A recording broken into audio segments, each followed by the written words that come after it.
Assalamualaikum warahmatullahi wabarakatuh. Kami dari kelompok 6 akan membahas materi terkait metode pembelajaran.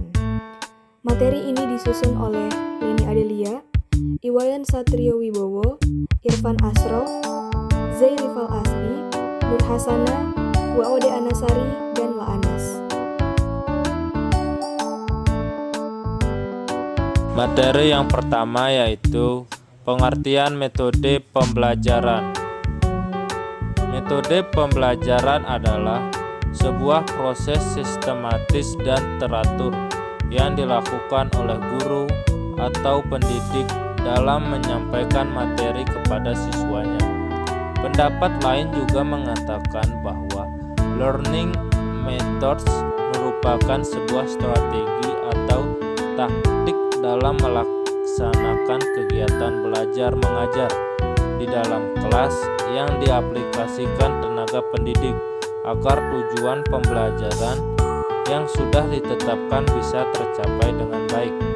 Melalui cara ini, maka diharapkan proses belajar mengajar dapat berjalan dengan baik. Dengan demikian, sangat penting bagi seorang pendidik untuk mengenal metode dalam pembelajaran supaya siswa merasa semakin bersemangat saat mengikuti pembelajaran di dalam kelas.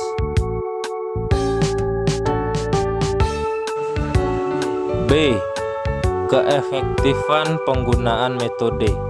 Keefektifan metode pembelajaran bergantung pada beberapa faktor seperti A. Tujuan pembelajaran. Metode yang dipilih harus sesuai dengan tujuan pembelajaran yang ingin dicapai. B. Karakter siswa. Pertimbangkan usia, tingkat pemahaman, minat, dan gaya belajar. C. Materi pelajaran. Pilih metode yang paling tepat untuk menyampaikan materi pelajaran tertentu. D. Ketersediaan sumber daya. Pertimbangkan ketersediaan sumber daya seperti ruang kelas, peralatan, dan teknologi. E. Keterampilan guru.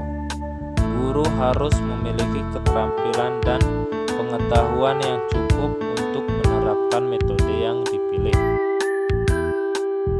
Berikut beberapa tanda metode pembelajaran yang efektif. A. Siswa aktif terlibat.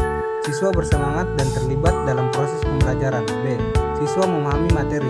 Siswa dapat menjelaskan dan menerapkan materi pelajaran dengan baik. C. Siswa mampu memecahkan masalah. Siswa dapat menggunakan pengetahuan dan keterampilan yang mereka pelajari untuk menyelesaikan masalah.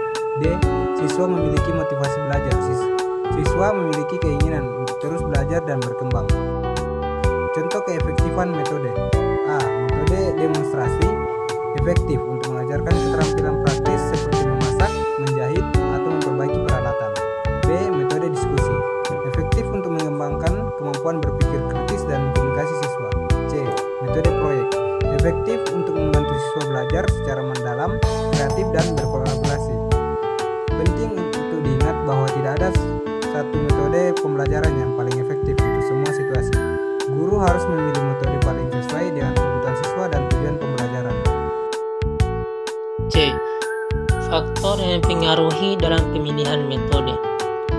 Dalam membuat perencanaan pembelajaran, banyak aspek yang harus dipertimbangkan oleh guru.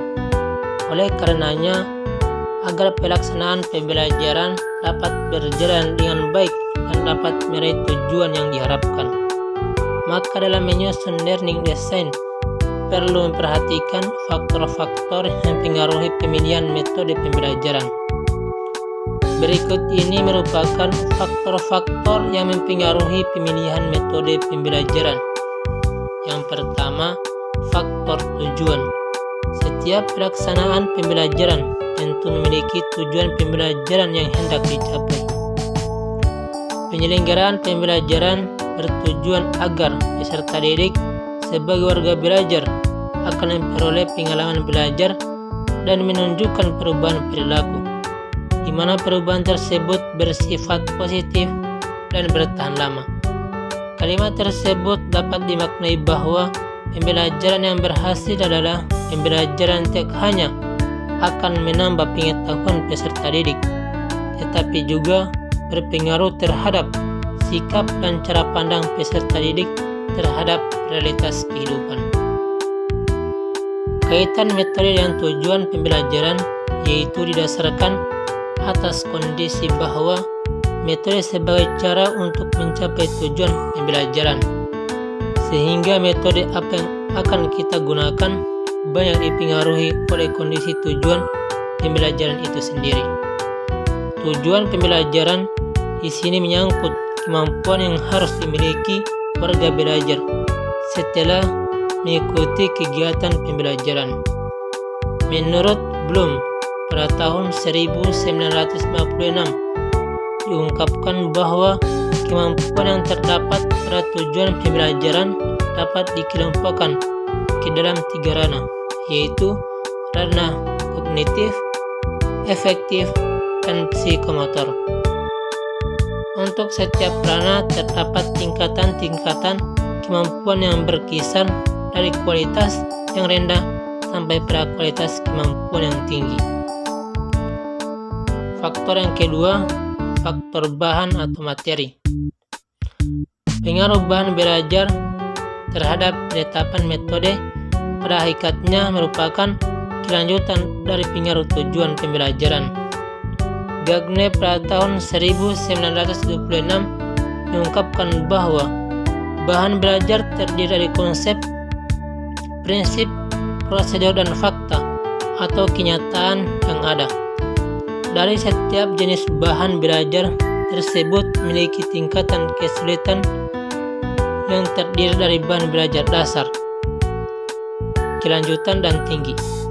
Berdasarkan keragaman bahan belajar tersebut, maka dituntut adanya penggunaan variasi metode dalam kegiatan pembelajaran sesuai dengan jenis bahan belajar itu sendiri. Metode-metode tertentu ada yang dapat digunakan untuk membahas seluruh bahan belajar, tetapi ada metode-metode tertentu yang hanya dapat digunakan untuk bahan-bahan tertentu pula. Faktor yang ketiga, faktor siswa. Siswa dalam kegiatan pembelajaran sebagai masukan mentah yang akan dirubah melalui proses pembelajaran. Kondisi siswa memiliki karakteristik pribadi yang dimilikinya, yaitu menyangkut jenis kelamin, usia, latar belakang sosial ekonomi, pengalaman dan keadaan psikisnya. Keragaman kondisi siswa mengakibatkan perlu adanya pemilihan dan penentuan metode pembelajaran yang akan digunakan. Bagi siswa yang memiliki pengalaman yang sederhana dan terbatas akan lain cara belajarnya apabila dibandingkan dengan mereka yang sudah banyak memiliki pengalaman walaupun mempelajari bahan kajian yang sama untuk mengatasi keanekaragaman karakteristik siswa tersebut, maka guru perlu menganalisisnya terlebih dahulu dalam penetapan suatu metode, sehingga dalam penerapannya tidak akan mengalami ketimpangan cara berpikir antara siswa yang sudah banyak pengalaman dan siswa yang masih kurang memiliki pengalaman dalam bidang-bidang tertentu. Apabila guru sudah dapat mengantisipasi tentang karakteristik warga belajar sejak awal, maka iklim belajar dalam kegiatan pembelajaran akan tercipta secara kondusif. D. Faktor sarana atau fasilitas. Sarana dalam pembelajaran diartikan segala macam fasilitas yang dapat menunjang dan melengkapi terselenggaranya kegiatan pembelajaran untuk mencapai tujuan yang telah ditetapkan. Sarana tersebut dapat berfungsi sebagai fasilitas atau alat belajar dan sumber belajar. Sebagai fasilitas atau alat belajar diantaranya seperti alat tulis, ruangan kelas, tempat duduk,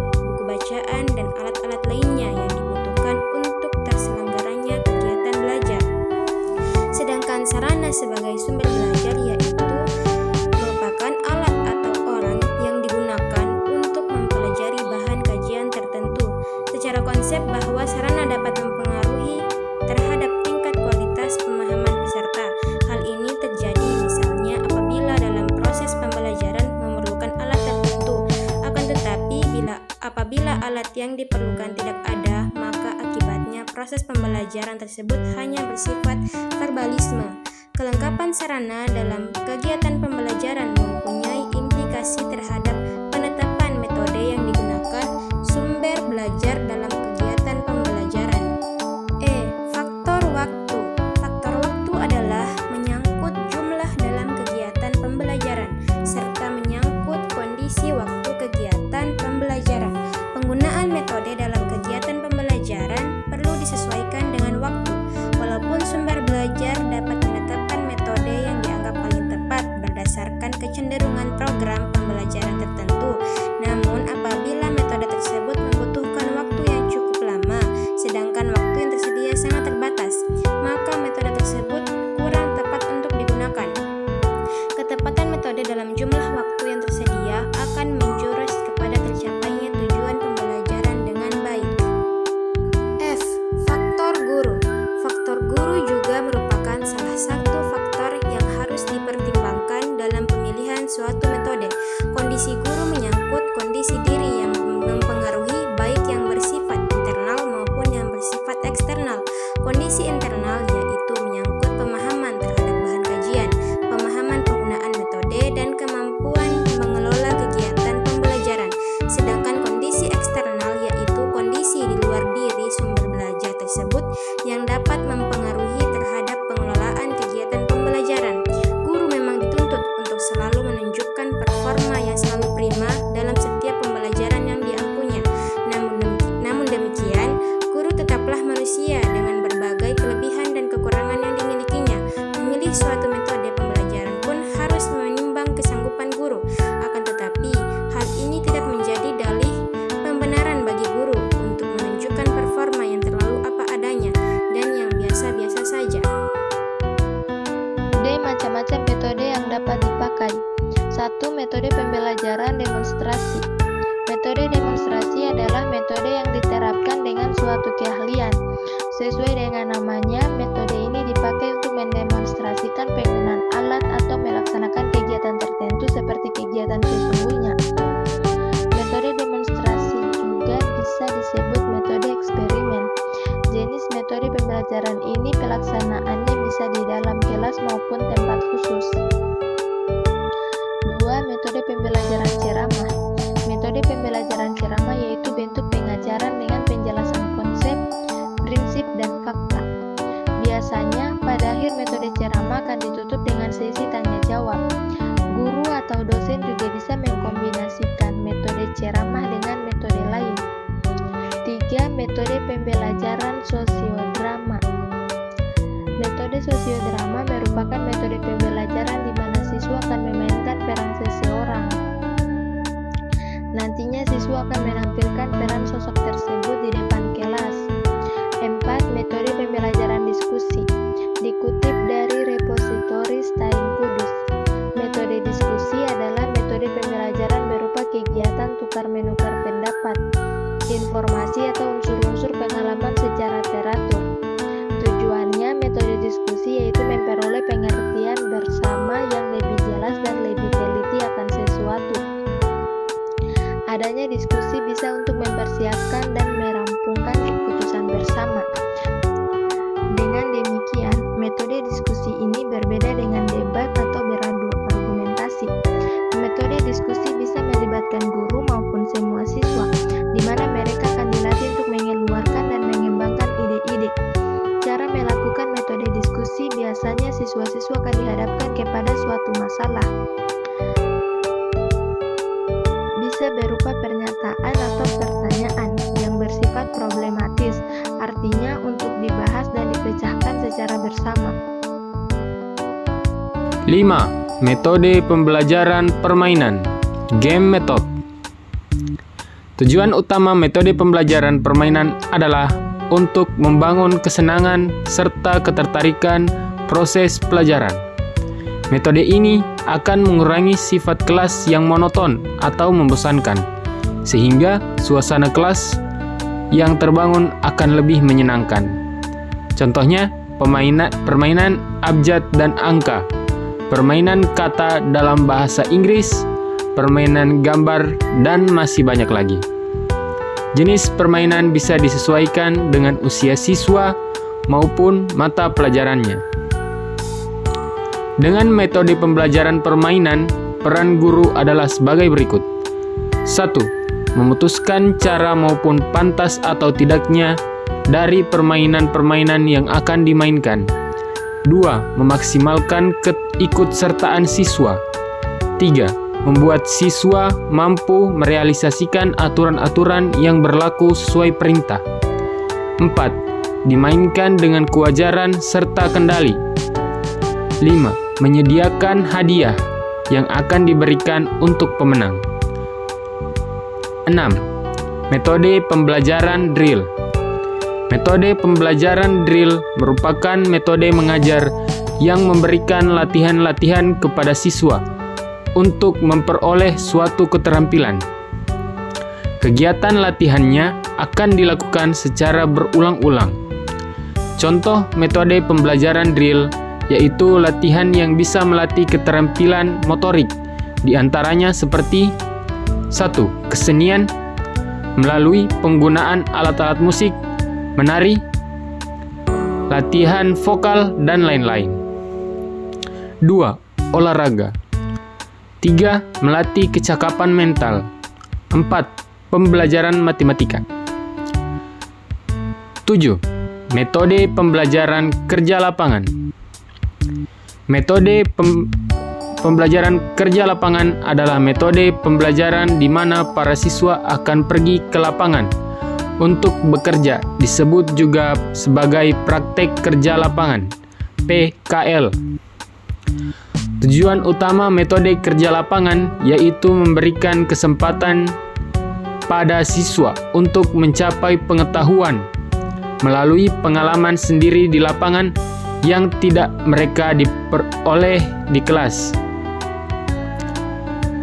8. Metode pembelajaran karya wisata.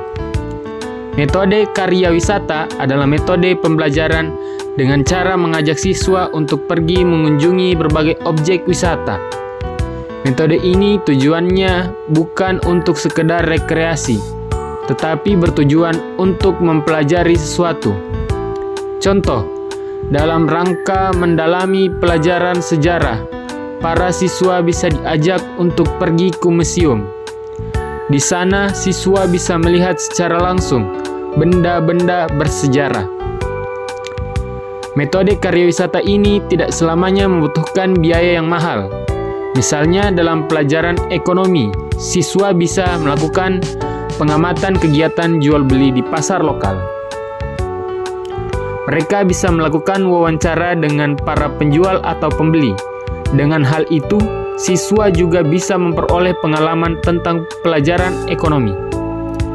9. Metode pembelajaran kerja kelompok. Metode pembelajaran kerja kelompok dilakukan dengan cara membagi para siswa atau kelas menjadi beberapa kelompok. Lalu, kelompok tersebut akan diberi tugas untuk mencapai tujuan pelajaran. Metode ini merupakan metode yang paling sering digunakan dalam pendidikan. Berbagai macam metode pembelajaran hadir di dunia pendidikan agar kegiatan belajar mengajar dapat berjalan dengan baik. Metode pembelajaran yang baik dan efektif dapat membangkitkan rasa ingin tahu, optimisme, dan kreativitas siswa. Guru dapat memilih dan menerapkan berbagai metode pembelajaran yang sesuai dengan materi atau tujuan pembelajaran. Dan dengan melalui metode tersebut, siswa lebih senang dan bersemangat mengikuti kegiatan belajar di kelas, sehingga materi yang disampaikan oleh guru dapat dipahami dengan mudah oleh siswa. Terima kasih telah menonton hingga akhir, dan apabila ada pertanyaan atau kritik, silahkan disampaikan melalui kolom